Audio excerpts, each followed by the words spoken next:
Vigastus juhtus kuskil 6 nädalat tagasi trennis, ehk siis tegemist on hüppeliigese vigastusega, sidemed mõlemalt poolt katki. Sain siis Balti liiga mängust eriti vastu, esimesel minutil sain täiesti juhuslikus olukorras vastu näppu, niimoodi, et siis pöidla siirutaja kõlguse rebend. Nüüd on 8 nädalat, võtab see aega, et ta taastuks. Mänguisu on suur, aga ütleme nagu tasa ja targu, et kiirustama ei hakka, et eks step by step näha, kuidas saab.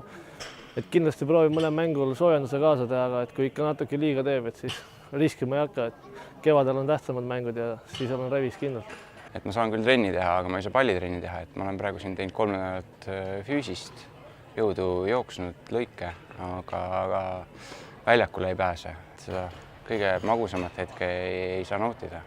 Et tulevikus seda vigastust vältida, peaks kindlasti keskenduma rohkem. Ma arvan, et see vigastus tekkiski mulle enda, et ei olnud keskendus, ei olnud paigas ja et teangi, et mida teinekord teha, et trennis rohkem keskenduda, pingutada enne trenni kõik liigesed asjad soojaks, et niisugust asja ei juhtuks enam uuesti. Olen saanud mõnda aega keskenduda ainult sellele, et ma olen siin Kalevi hallis käinud jõu tegemas ja eks aeg näitab, ma arvan, et kui olen taastunud, seesama jõud, mis ma siin teinud olen, tuleb lõpuks väljakule, siis ole näha, et palju ta annab.